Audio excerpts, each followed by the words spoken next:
de Madonna, é sempre uma honra quando eu estou assim, sabe? Significa que a mesa está cheia. Então todos os microfones estão ocupados. Meu nome é Cássia Carrenho, eu trabalho há mais de 10 anos no mercado editorial e atualmente eu tenho uma escola voltada para o mercado editorial só com cursos à distância. E eu sou uma pessoa muito sincera, então vou falar que depois de 10 meses, sei lá quantas mediações essa semana, essa realmente está me deixando nervosa. O pessoal com muito prêmio, né? Daí a gente fica, nossa, uau, né? Mas um pouco dessa mesa é para até desmistificar um pouco isso, né? Afinal de contas, vocês são gente como a gente, né? Assim, é todo mundo normal.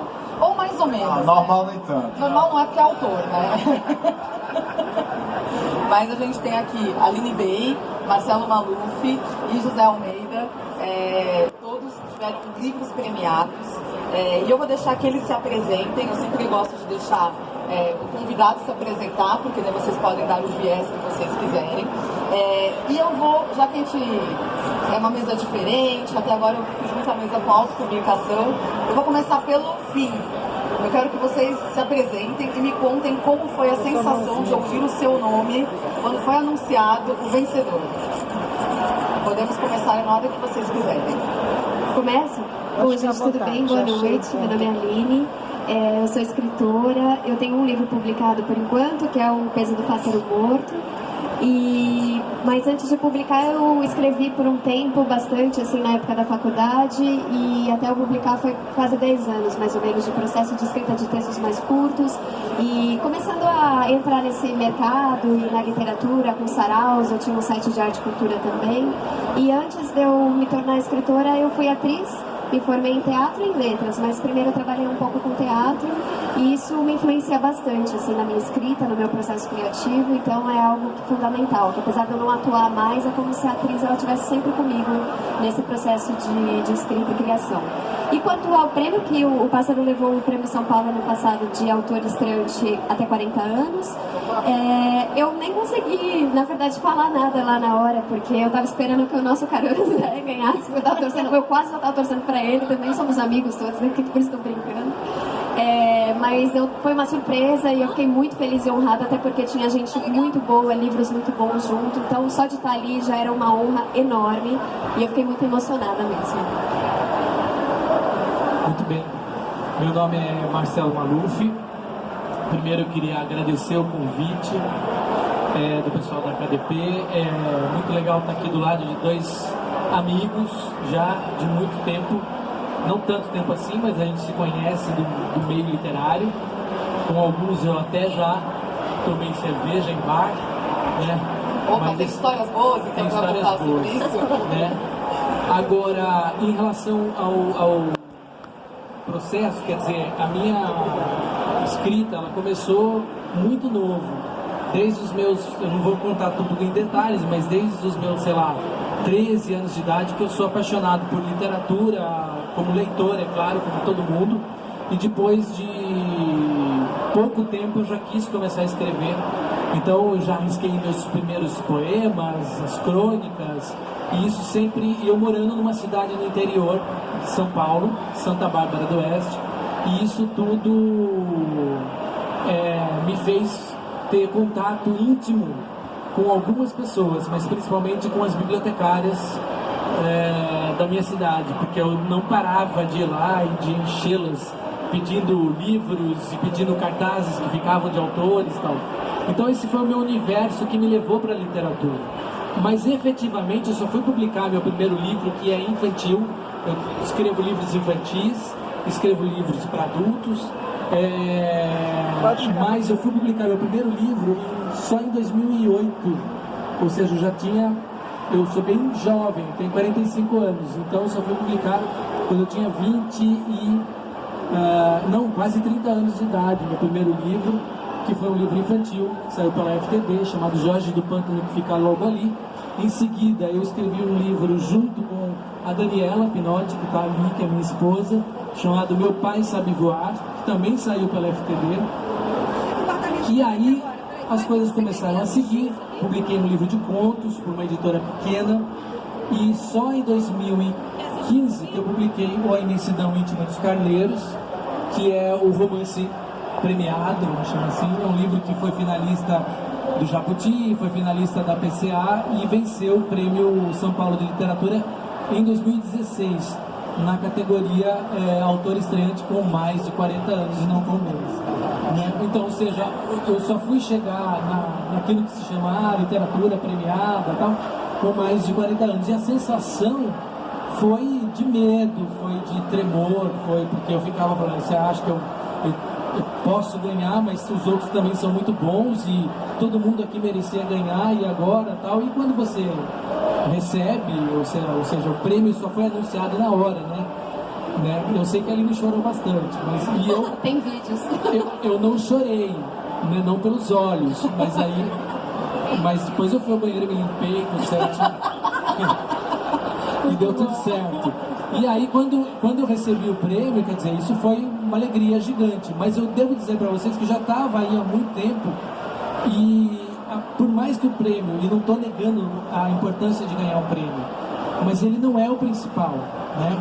Porque eu acredito que ganhar um prêmio legitima o seu trabalho, ganhar um prêmio faz com que você mesmo fale, nossa, acho que eu escrevi então alguma coisa boa.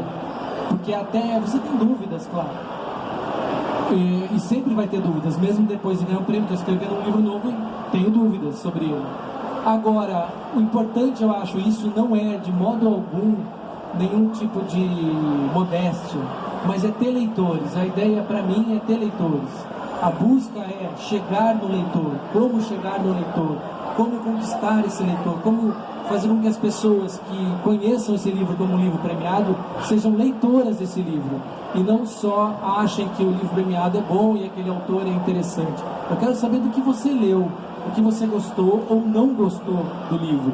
Isso é o mais importante, independente dele ter a chancela de um prêmio. Não é porque tem um prêmio que você deve ler o livro e gostar. Não quero que todo mundo goste do meu livro, mas eu quero que leia. Eu acho que isso é o fundamental, assim, o que me move na literatura é alcançar leitores e fazendo aquilo que eu gosto. Olá, boa noite. Meu nome é José Almeida, eu sou de Mossoró, do Rio Grande do Norte, moro em Brasília.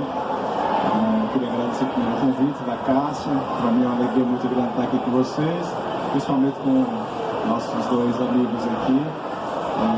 Acho que nós três temos alguma coisa, além de ser escritor muito comum, que nós três lutamos muito pelos nossos livros, né? Eu digo que a gente coloca uma faca nos dentes, está atravessando um rio cheio de jacaré, piranha. É coisa de Mossoró, né? Da ponta do facão. E é isso, e é difícil, né?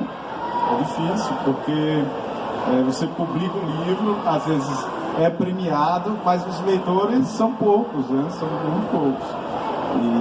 E aí a gente dá a nossa luta diária tentar romper essa barreira. Eu tenho 2 livros publicados. O meu primeiro livro que eu escrevi foi esse aqui, O Homem que Odiava Machado de Assis. Eu terminei esse livro em 2015. Esse livro pegou o mesmo período muito ruim do mercado editorial, que foi quando o governo suspendeu as compras, né, em todos os níveis de governo, e as editoras muitos suspenderam lançamentos, enfim. Eu consegui um agente literário, Luciano Vilas Boas. Eu achei que o livro ia acontecer, mas não aconteceu. Eu escrevi esse livro no Prêmio Sesc de Literatura 2016. Ele ficou entre os finalistas, mas não ganhou. Mas quando eu concluí esse aqui, eu já estava escrevendo outro, Última Hora. E eu concluí o livro às vésperas do último dia do prazo para terminar o Prêmio Sesc.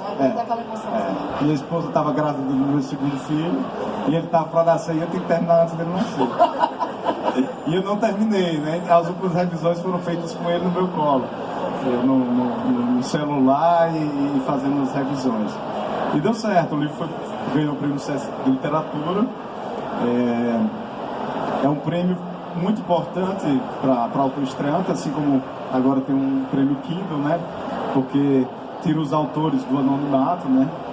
Rompe essa barreira de ter um livro publicado, ser conhecido. E aí foi assim que aconteceu, né? Quanto à questão da ligação, né? Eu estava trabalhando, né? Eu sou defensor público do Distrito Federal. por isso que eu sou meio almofadinha assim, né? Mas eu não sou coxinha, né? As pessoas acham que me confundem. Eu avisei pra ele que ele podia vir à vontade. Então, assim, mas eu ando meio formal, mas eu não sou coxinha, não. E... Sim. Estamos de olho, Zé. E aí eu tava trabalhando, tava fazendo defesa, lá a parte estava me contando a história dela, e aí eu recebi a ligação, era o Henrique Rodrigues do Sesc. Aí ele começou a fazer suspense, perguntou se eu tinha escrito um livro. Aí eu disse, me inscrevi no prêmio. Aí ele disse, você tem algum livro publicado? Porque tem que ser inédito, né? Aí eu disse, não, mas depois eu fiquei com medo de ter algum livro e tal. Eu nunca tinha publicado nada. Vai que eu fiz e não lembro, né? E aí ela disse, não. Aí ele ficou falando e tal. E aí eu achei que eu tinha ficado entre os finalistas de novo, porque... Ou então eu achei que eu tinha recebido uma menção honrosa. Porque a menção honrosa também recebia ligação e tal. E aí foi que ele disse que o livro foi premiado. Aí eu saí, pedi licença à pessoa e comecei a gritar lá, fui pro banheiro e comecei a gritar. A pessoa toda engravatada, assim, ótimo. E aí foi muito bom porque transformou a minha vida, né? Porque depois do prêmio eu fiz todo o circuito do Sesc. E o Sesc, o interessante do Sesc é que não é só com o ganhador, né? O Maluf já fez, a Aline já fez. Então o Sesc é um grande incentivador da literatura brasileira hoje. E aí eu tive experiências incríveis, né? Já encontrei com eles em vários eventos, lá em Alagoas, já fiz uma mesa com um escritor que para mim é muito importante, que é o Antônio Torres. Então para mim foi uma alegria muito grande. Amanhã eu vou fazer uma mesa com o Conceição Evaristo, né? Então, assim, tá na programação. Então eu fico... E é uma coisa que eu me sinto muito pequeno, porque eu nunca achei que meu livro fosse para prêmio literário, né? Eu acho que o da Aline e do Maluf é muito mais... São livros muito mais... Tem muito mais potencial de prêmios do que o meu. E eu achando que ele vai ganhar. Eu acho que... Você viu como a gente se curte e nem conta do outro, né? Mas eu acho que tem uma coisa que talvez a gente, quem escreve, eu não escrevo, mas não tenha essa noção mesmo, né? Então, depois eu fiquei pensando no nome da mesa, né? Que é escrevendo um livro premiado. Quando você está escrevendo, você não sabe se aquele livro vai ser premiado, Escrevendo não. Então, mas assim, eu acho que tem um pouco disso, né? De você nunca... Talvez até seja uma coisa humana da gente... Não, né? Não baixar a bola, porque se não ganhar também a decepção é menor. Mas eu realmente nunca ouvi nenhum autor falando, não, esse aqui eu tinha certeza que eu ia ganhar, né? Então, acho que não tem mesmo isso, né? Mas é muito bom, né? Uma coisa que o Marcelo falou e você também falou, essa questão a diferença que, ok, é legal ganhar um prêmio, mas a gente quer ser lido. E tem uma questão, a gente sabe que até a gente brinca, né? Que livro premiado provavelmente não será lido por muita gente, né? Tem essa, que eu não concordo, mas existe isso, porque se ele é premiado, ele é um livro, uma literatura literária, né? Entre aspas. Eu não gosto de usar alta literatura, mas fiquem à vontade para usar se quiserem. E daí você tem o comercial que chega. Então, praticamente, a ideia que as pessoas têm é um livro premiado para poucos, porque ele tem uma literatura muito profunda e as pessoas não chegam a ele. E quando ele é comercial, ele não tem qualidade. Eu queria que vocês falassem um pouco disso. Eu também, eu não concordo, mas queria que a gente falasse um pouquinho dessa realidade, que a gente pode não concordar, mas está na cabeça das pessoas, né? Bom, eu tenho um processo de divulgação do meu livro que eu mesma faço. E eu faço isso desde que eu lancei o Pássaro, né? A minha editora é a editora Nós, é uma coedição da Edite, que é da Simone Paulino a Nós, e a Edite é do Marcelino Freire. É um selo dele. E é uma editora pequena, então não tem assim nas livrarias. Começou tendo na Livraria da Vila, lá em São Paulo, que é uma livraria que eu lancei o livro, aí tinha alguns exemplares e tal. E como esse livro ele nasceu numa oficina do Marcelino Freire, que é um cara muito ativista nesse sentido de de você ser um escritor que coloca teu livro debaixo do braço e vai para os lugares, e vai para sarau, vai para a leitura, eu sou um pouco cria dele, porque eu sempre pensei assim, ainda tendo a voz dele falando, não, é assim que se faz, juntou, né, esse coro, e eu comecei a vender meu livro pela internet desde o começo. Então, eu já até ouvi de algumas pessoas falando, você vende bem o seu livro porque você ganhou um prêmio. Ganha um prêmio um ano depois, né? Porque é assim os concursos, você é premiado depois, um ano depois. E eu já vendia meu livro igual. E uma coisa que eu percebo é que os prêmios literários, eles não são tão conhecidos pelo grande público. Então eu vendo meu livro, a pessoa nem imagina que eu ganhei prêmio nenhum, porque eu não falo, e aí chega o livro, aí chega com a notícia na capa, e a pessoa, que legal, eu vou ler um livro que ganhou um prêmio, mas não é algo que a pessoa sabia, e a pessoa começa a descobrir o prêmio a partir dessa chance que ela me dá através da internet. Então, assim, o prêmio é muito legal, ele acaba levando o livro, algumas pessoas vão ler o teu livro por conta do prêmio, vão ficar curiosas naquele momento, principalmente logo depois da premiação, né, que tem as notícias, você fica um pouco no olho do furacão. Mas depois a coisa senta, tem muita informação, muitos outros livros que vão surgindo. Então, por isso que eu acredito nesse trabalho facão mesmo, igual o Zé falou tão bem, porque eu acho que é o único jeito do livro ter um fôlego maior de vida, porque meu livro está no seu 2º ano e ele continua vendendo como ele vendia desde o começo, mas por esse esforço super forte que eu faço todos os dias pela internet. Então, eu acho que é isso. Então, eu acho que em relação à literatura chamada alta literatura, ou a literatura chamada literatura comercial, nenhuma das duas, desses dois pensamentos, que são um lugar comum, né, senso comum, são verdadeiros, porque nem toda chamada ficção literária ou alta literatura é de qualidade, e nem todo livro chamado comercial é um livro que não tenha qualidade. Aliás, até a frase que eu usei agora é um absurdo, porque nem todo. Não, na verdade nada é assim. Não existe isso. Isso é uma fronteira criada por jornalistas, críticos literários ou qualquer nome que se dê e que ultrapassou um tempo e um conhecimento que se cristalizou. E não é uma verdade. Se você buscar, eu, por exemplo, sou leitor de todos.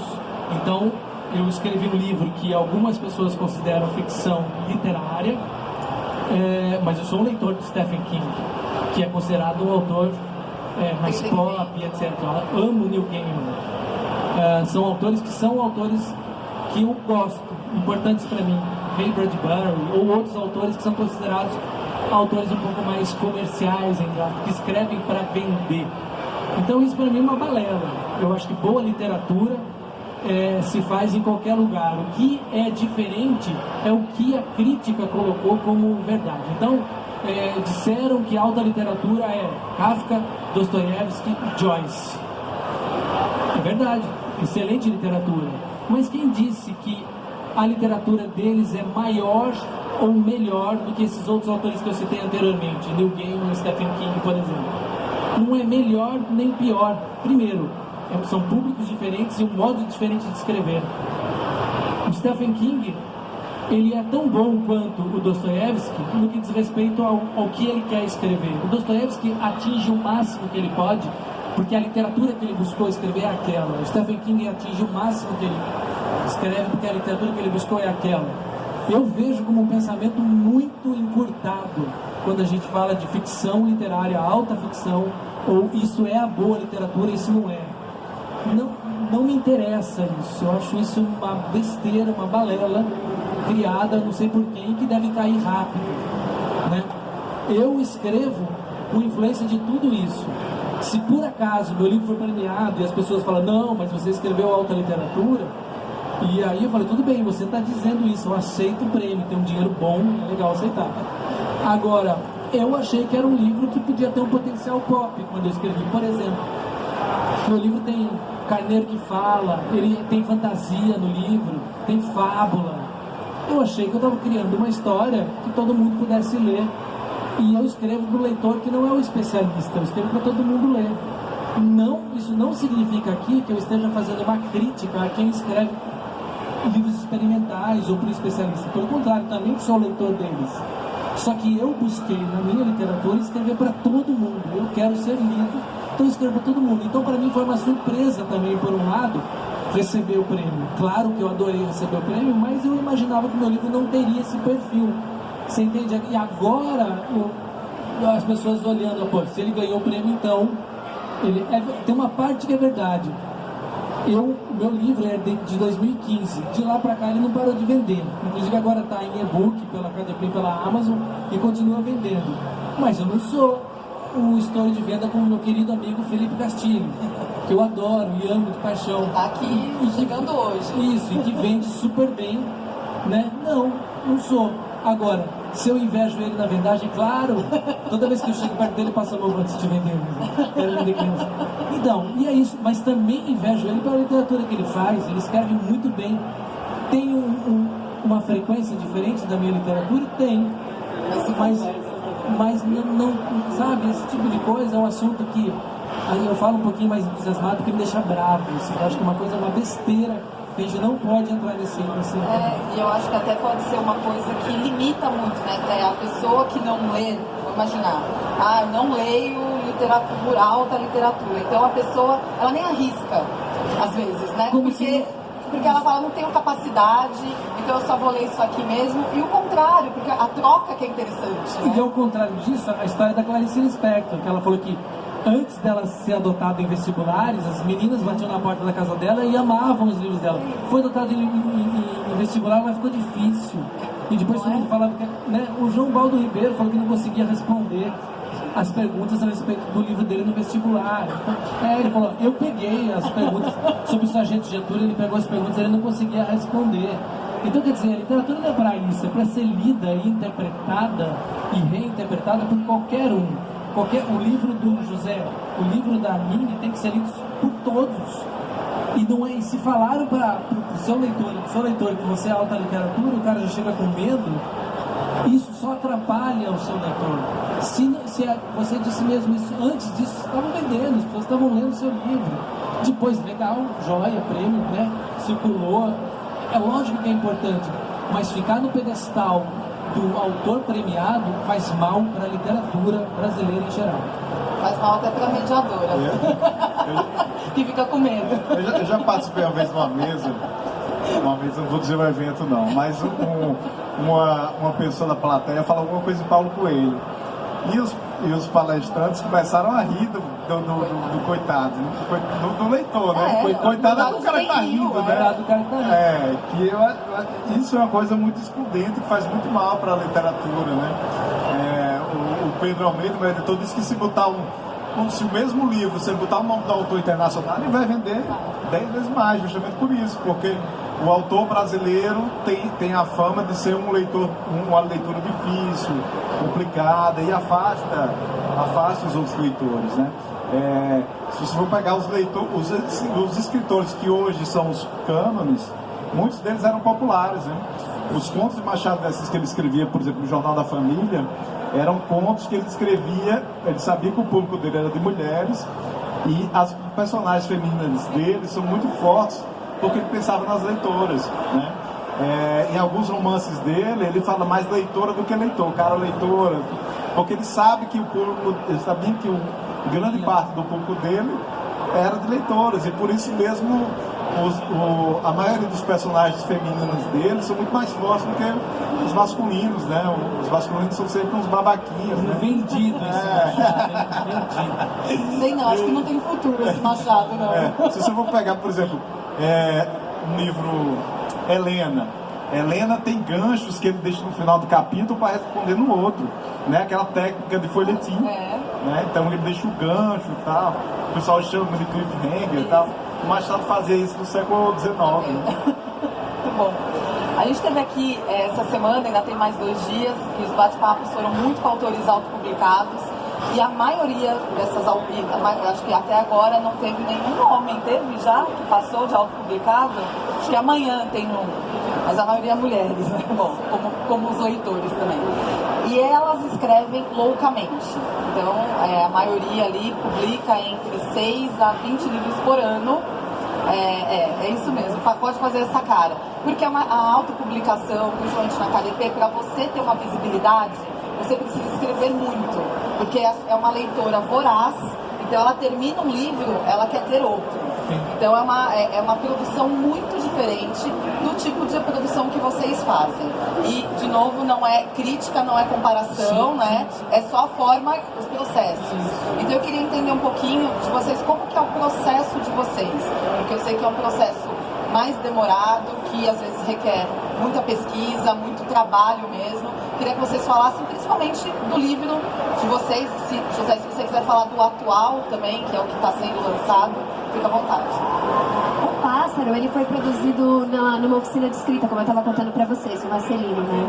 O grosso dele, ele nasceu em 6 meses, por conta dessa oficina, porque tinha um prazo para entregar, então era importante que ele nascesse assim. Mas depois ele ficou um tempo de gaveta, que é importante também, eu acho, para o livro você dar uma distanciada como autor, né? E deixar a coisa também brotar melhor para você, os defeitos, os limites da narrativa. E aí eu retomei antes de publicar, então eu considero o processo dele de 1 ano, entre produção, edição e tempo de gaveta, né? E o meu segundo livro que eu estou escrevendo, ele já tem um processo bem diferente. Eu acho que cada livro, eu sinto isso, cada livro demanda um tempo diferente, uma energia diferente de processo, e esse eu estou no meu 2º ano de processo. O primeiro ano ele foi mais de pesquisa e levantamento de cenas, estudar personagem, ver o que eu ia fazer, ensaio mesmo, como se fosse um ensaio aberto, e esse ano eu estou levantando o livro de fato, eu estou numa fase de edição agora.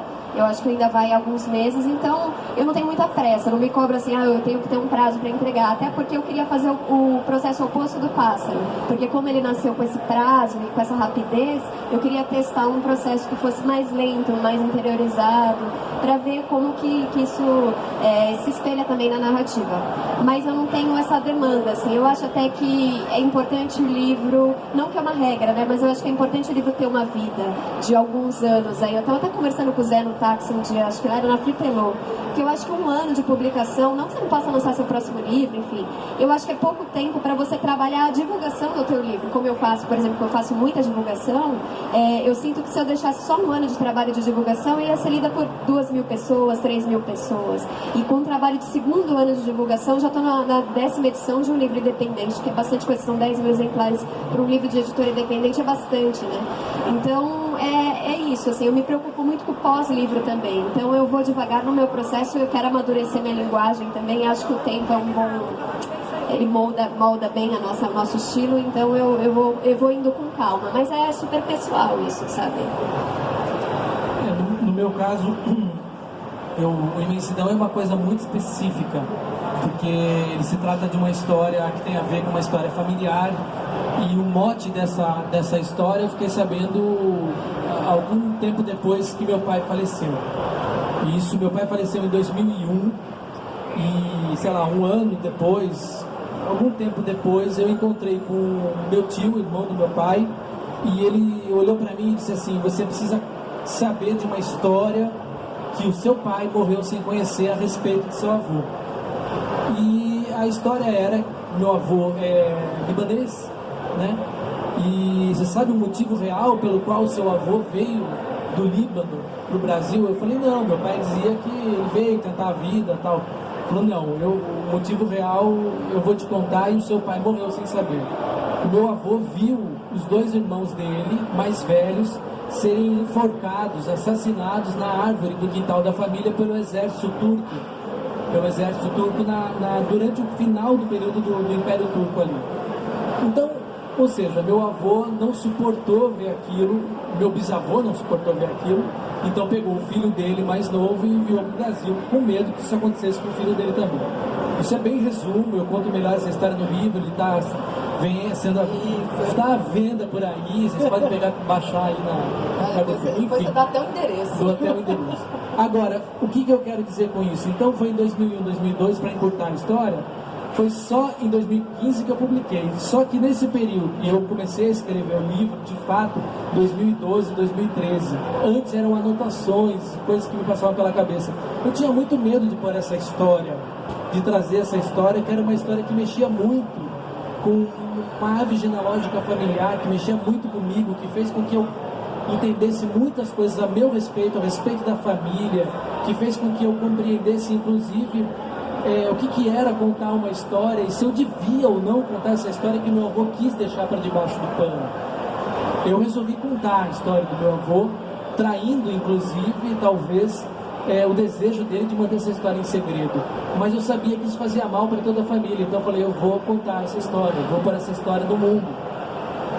Só que para fazer isso você precisa ter coragem, né? Porque é uma coisa que é muita coisa. E aí demorou ali um tempão de gestação. E minha esposa não tá aqui para não me deixar mentir. E eu também sou lento demais. Eu sou devagar demais e isso me atrapalha muito, né? E tenho muito medo, muito. Inclusive esse livro fala sobre isso. Eu achei que quando eu terminasse de escrever esse livro eu tinha superado, porque eu tratei do medo no livro, fiz a minha terapia pessoal. Acabou agora. Acabou. Não, mentira, ainda tá aqui e tá forte, né? Mas pelo menos eu tenho compreensão do que é agora. Aí, em 2 anos e meio, eu terminei a escrita desse livro, porque também eu ganhei o PROAC, que é uma bolsa de criação literária em São Paulo, e aí ganhei o PROAC. O PROAC eram 10 meses para escrever. Eu escrevi o livro em 10 meses, só que depois desses 10 meses, eu retrabalhei o livro, porque não dava para deixar daquele jeito, eu achei que tinha mudança para fazer. Terminei o livro e aí depois, só quando eu achei que ele estava no seu modo, eu mandei para as editoras, e aí a editora Reformatório publicou ele em 2015, em setembro de 2015. Exatamente no dia 12 de setembro de 2015 eu fiz o lançamento, que está comemorando 4 anos no próximo dia 12 agora de lançamento do livro. Então, assim, esse foi um processo lento. O segundo livro, que é o romance, o segundo livro que eu digo romance, tem uns infantis que são mais rápidos, né? Mas em relação ao romance, eu comecei a escrevê-lo quando eu estava terminando esse. E ainda não acabei. Ou seja, já levou 4 anos o processo. Tem uma coisa aí que é, eu preciso mudar essa técnica, eu preciso mudar essa tática, porque 4 anos é muito tempo demais. Depois você me explica, depois você se forma. Eu acho muito tempo, então eu quero fazer em 2 anos, sei lá, um livro, 1 ano e pouco. Queria terminar, queria ser que nem o Jacques Fuchs, que faz tudo muito rápido e tal. Mas eu sei que, como a Aline disse, isso é processo de cada um tem o seu modo, cada um tem o seu jeito. De repente você vai apressar e vai demorar 6 anos, né? E tem uma coisa que o Stephen King fala que eu gosto, que é, às vezes, se demorar demais para escrever um livro, os personagens enferrujam, a sua história enferruja. Então, o primeiro jogo faz de uma vez só. Eu concordo plenamente, eu nunca fiz isso, mas eu concordo plenamente com o Stephen King, porque os meus personagens foram enferrujando e fui tendo que trocar eles para pôr outros no lugar, e a história mudou muito. Mas você sabe que eu fiz um curso com o Gonçalo M. Tavares, que é um escritor, ele mora em Portugal, né, português, e ele estava falando que ele não publica o livro dele antes de 4 anos de gaveta. Ele escreve, ele guarda a gaveta 4 anos, gente, porque daí você olha pro livro, de fato, com um olhar estrangeiro, você fala, vamos ver se isso aqui funciona, ou não tão próximo, não tão filho, sabe? Agora você publica bastante. Então, você escrever e fazer igual a produção de whisky, né, que você vai guardando nos barris. É tipo Todo ano isso. você tira lá, né? Esse aqui foi de 2010. Esse agora tá bom pra publicar. Esse aqui, ó, no carvalho ficou bom, maturou bem. Ó, ideia é bom também que você, né, sobrevive, né? Porque senão, pessoa de 4 em 4 anos lançar um livro, o pessoal vai fazer o quê, né? Vai ler os outros autores, tem tanto autor pra ler. Imagina, Sem pagar boleto, né? Eu só pegando o gancho aqui da história do Maluf, do avô, né? Eu fiz um conto pra KDP também, né? Daquela coleção de identidade. E aí eu inventei de fazer do meu bisavô, o nome dele é Dindim. E aí eu fui promocionar lançar esse livro e minhas tias me ligando, não sei o que, e eu fugindo, todo mundo com medo. Porque eu fiz uma ficção também em cima do meu bisavô, sabe? E aí eu fiquei com medo dele ser isso. E aí meu avô era uma figura muito, meu bisavô, né?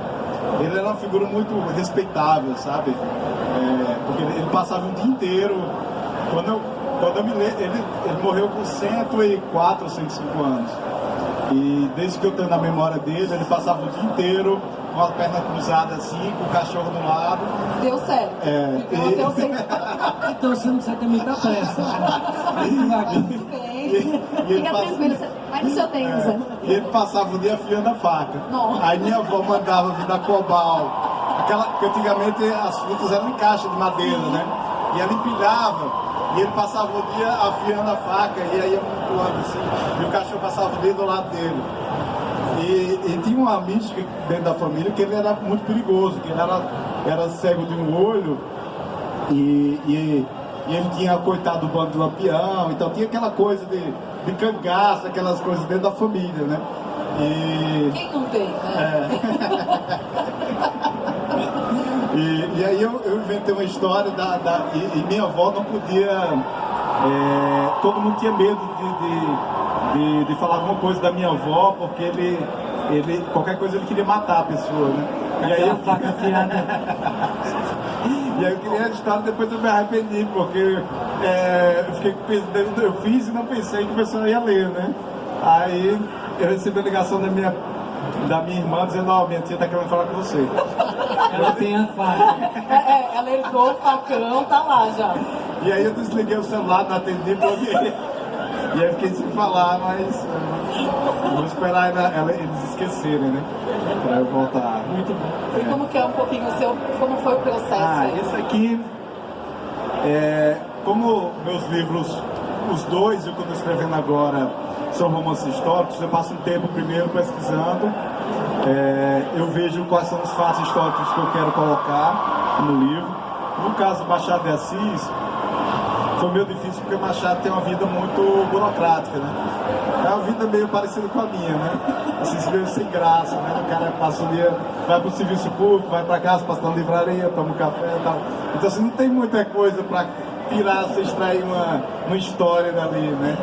Então eu peguei, aí eu encontrei um fato que eu achei que dava um caldo, que foi a vinda de Carolina, esposa dele, pro Brasil, que ela veio com um músico, Arthur Napoleão, com mais de 30 anos, e ela veio sozinha com ele.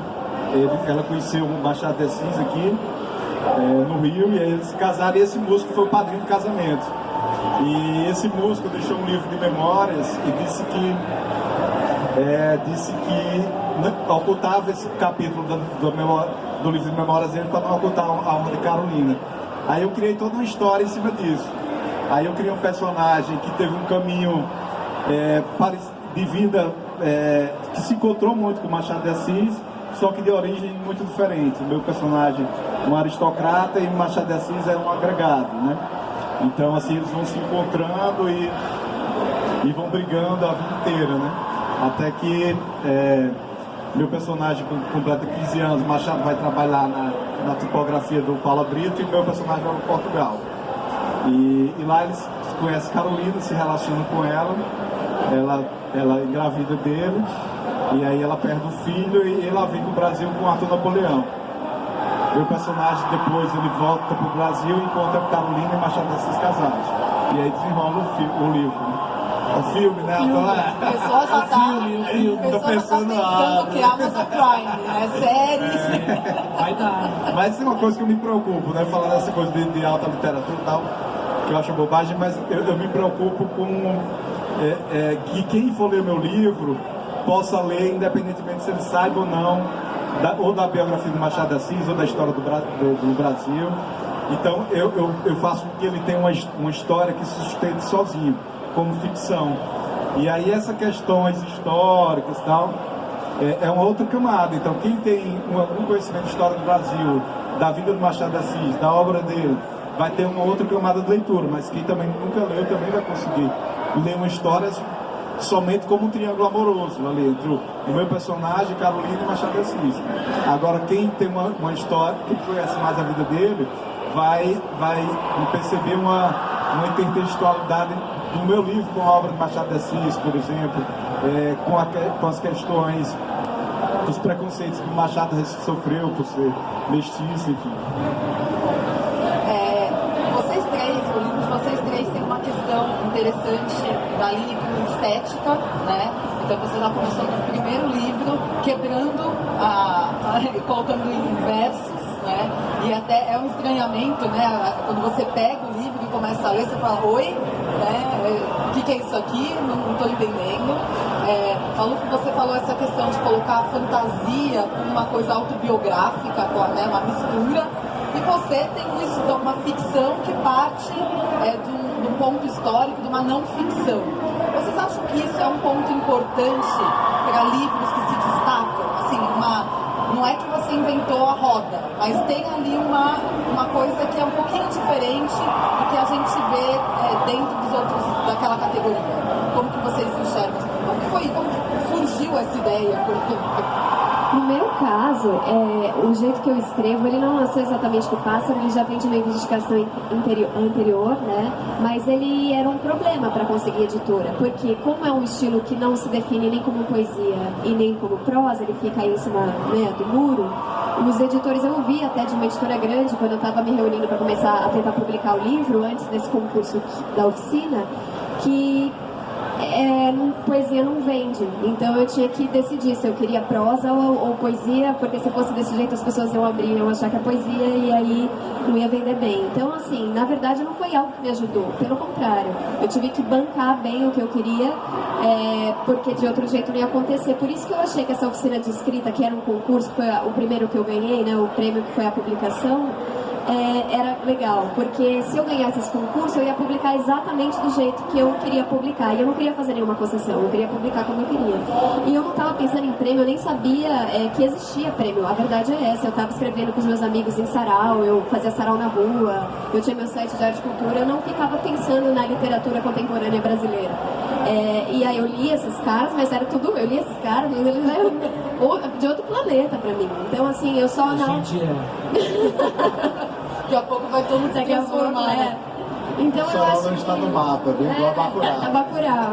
Depois vamos falar sobre esse filme.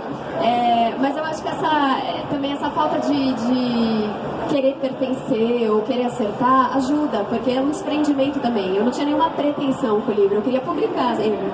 E naquele momento da oficina, e eu sou uma pessoa que vive muito presente, então eu vivi o momento da oficina, depois eu vivi o momento da pós-publicação e tenho vivido esse momento ainda.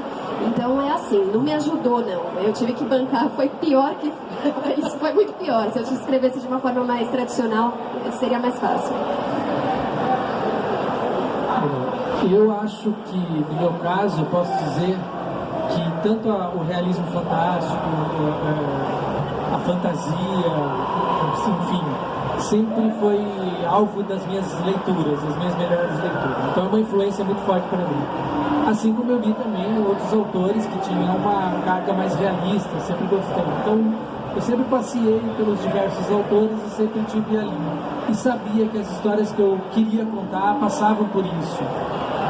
Quando eu começo a escrever, eu já percebo que algo já escapa e já vai para o imaginário fantástico. E, de alguma maneira, os meus livros passam por isso. Foi por isso que eu escrevi os infantis primeiro, que parecia que era o lugar onde isso cabia melhor, tal, e aí isso foi se dando.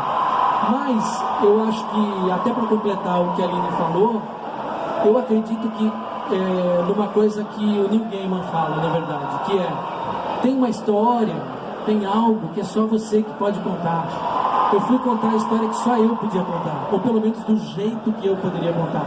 Não é porque era uma história do meu avô imigrante que veio do Brasil e que viu os irmãos sendo mortos pelos soldados do Império Turco. Isso pode ser meu, essa parte. Mas quantos não vieram para o Brasil? Quantos imigrantes não vieram? Quantos não vieram vítimas de uma tragédia? Quantos refugiados não chegam para cá? Mas tinha um jeito de contar essa história, tem um modo de contar e um ponto de vista que era só meu. E é isso que eu fui buscar. E eu acho que quem quer escrever tem que buscar isso.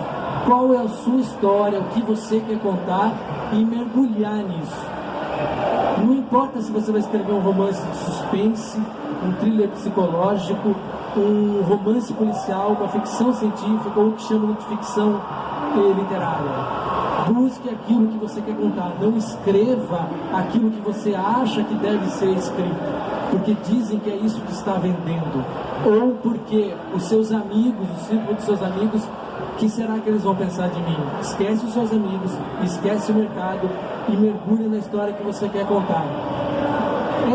Esses conselhos, tanto do Neil Gaiman quanto do Ray Bradbury, que também fala a mesma coisa, eles foram conselhos muito importantes para mim, porque de alguma maneira eu sempre escrevi aquilo que eu queria contar, mas é só quando você tem consciência que você está escrevendo aquilo que é seu, e aquilo que você quer escrever, não importa o que digo aqui, não importa o gênero, não importa nada, aí eu acho que o livro atinge o leitor vai sacar isso, o leitor vai entender que tem verdade nesse livro, o leitor vai falar, você pode até ler o meu livro e falar, não gostei, mas uma coisa você não pode dizer, que ele não foi escrito com verdade, que ele não é autêntico, e é isso que eu busco. Posso não gostar de determinados autores, mas você reconhecer quando eu encontro um autor que escreveu aquilo que queria e o outro que escreveu só porque achava que aquilo que ia dar certo, né?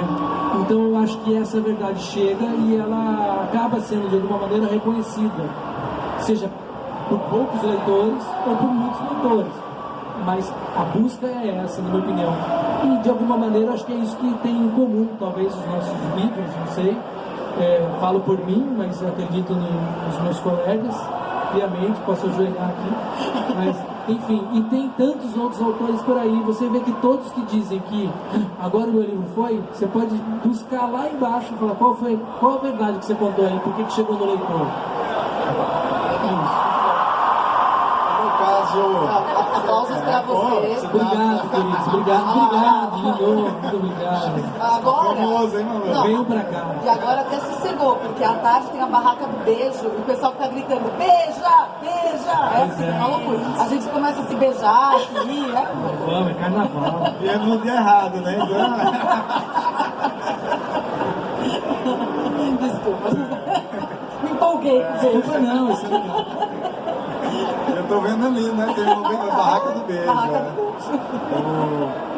No meu caso também, eu escrevi uma coisa que era uma coisa muito minha, assim, de que eu sempre gostei muito de ficção histórica, né? Não só de literatura, mas filme. Eu não queria nunca o filme que passasse na atualidade, eu nunca queria assistir. Desde pequeno. Eu assisti filme da Segunda Guerra, quando eu não até enchi o saco, né? Porque só que tem, né? Se você for procurar o filme da Segunda Guerra, então... Mas tem. Mais tem. E na literatura do mesmo jeito, né? Eu gosto de ler não só ficção histórica, escrita em um período diferente, mas livros também do século XIX, né? Será os livros do Machado, tal, o José de Alencar menos um pouquinho, mas eu gosto de me transportar no tempo, né? E eu gosto da história do Brasil, a história do Brasil é muito rica. E aí foi naturalmente o caminho que eu segui, né? O do Machado teve, além da questão histórica, o pessoal fala em Machado, além da questão histórica, tem uma paixão mesmo por Machado de Assis, que é uma coisa desde novo que eu li muito Machado, não porque eu era especial, mas era uma coisa que tinha lá em Mossoró. Lá na época não tinha internet, né? Mossoró tá no mapa, viu? Pelo menos tinha Machado. Ou seja, a solução para as pessoas verem Machado de Assis é tira a internet, bota só Machado. Não tinha livraria virtual, né? Eu me lembro do primeiro livro que eu comprei, né? Eu pedi a minha irmã para ter acabado de ter um cartão, na casa também ninguém tinha cartão de crédito. Ela me emprestou o cartão de crédito e comprou o livro do Jô Soares, o Xangô, comprou uma passagem 3 vezes e com muita dificuldade ele conseguiu pagar e eu li, mas foi um dos poucos livros que eu li. Eu li, por exemplo, Agosto, do Rubem Fonseca. Eu li porque tinha na biblioteca, tinha acabado de chegar na biblioteca municipal. A biblioteca da minha escola tinha um problema lá, que lá tinha uma aranha, que cada vez que você puxava um livro, ninguém sabia, era uma aranha enorme, e ela saía correndo e tal. Então eu tinha um pavor, era um negócio que era um castigo. Meio it, né? Mas ninguém matou a aranha. Não matou. Mas... E ela era uma grande leitora. Era a Charlotte. E aí eu ia para a biblioteca municipal e comprava os livros também nas lojas de 1,99, que tinha aquelas coleções da Folha, Estadão. E aí foi daí que eu li muito Machado de Assis. Eu ainda me lembro da primeira vez que eu li Memórias Póstumas, eu achei uma coisa assim inacreditável, assim, como é que o cara fazia aquelas coisas que ela começava a rir do livro. Como é que o livro realista brasileiro é narrado pelo fantasma, né? Uma coisa... E aí depois eu fui lendo, eu devo ter lido Memórias Póstumas umas 5 vezes. E cada leitura que eu faço dele é outra coisa. Do mesmo jeito, o Dom Casmurro. Dom Casmurro eu fiz, é uma coisa muito infame, né? Mas eu fui o Dallagnol da Capitu. Eu fui acusado Capitu de traição no tribunal e tal. Então foi. E ela foi condenada, né? Uma coisa bem por unanimidade, né? E é a primeira vez que eu li grifando, dizendo trair, porque você fica na cara do vizinho. Eu tô vendo aqui, ó que a cara, ó. Essa menina é assanhada desde criança e tal. Aí depois eu li mais velho, aí eu disse, pô, tô na dúvida. Aí a última vez que eu li, e aí eu disse, não, ela não traiu. Porque primeiro que não é um livro sobre adultério, no fundo é um livro sobre ciúme. Mas aí eu comecei a prestar atenção numa coisa, a última vez que eu li no Kindle. E aí fazendo propaganda aqui um pouquinho, né? E aí, quando você teve 70% do livro Dom Casmurro, o Bentinho está falando da infância, né? E aí eu sou advogado, né? Também como o Bentinho. E quando a gente não tem razão, a gente puxa para outro assunto. Então, assim, ele vai falar do adultério em 25% do livro, né? E ele não tem nenhuma prova. A única prova que ele tem é quando ele chega em casa e eles estão conversando, o Capitu e o Escobar, e a outra vez é que o menino Ezequiel, ele diz que é parecido com o Escobar, né? Mas que também ninguém sabe porque o menino fica imitando os trejeitos do Escobar e tal, e ele já estava numa loucura total, né? Então, assim, é um livro que, os livros do Machado, cada vez que você lê, você tem uma outra percepção. A última vez que eu li Memórias Póstumas, eu vi, pô, isso aqui é um manifesto abolicionista, porque o camarada é o senhor do escravo, Brás Cubas, o Machado mata logo no primeiro capítulo, e aí depois ele joga na cara da sociedade, que primeiro ele foi publicado em revista, né? Então era uma coisa popular. E aí logo nos primeiros capítulos ele coloca lá o Brás Cubas montando um molequinho Prudêncio, né? Então, pô, o que tá fazendo ali? Tá jogando na cara da sociedade ali, da época, que era a escravidão, né? Então, pô, essa leitura aqui minha já é de um manifesto abolicionista. E assim vai. E depois, quando você leva pela 10ª vez, você vai achar outras coisas, né? Eu queria que vocês falassem um pouquinho do que vocês acham que é importante na formação de um autor, né? A gente tem oficinas criativas, a Aline participou aí do Marcelino Freire, você dá oficinas criativas, enfim, a gente tem um mar de cursos. Eu queria que vocês falassem um pouquinho se é necessário uma formação, que tipo de formação, óbvio que não tem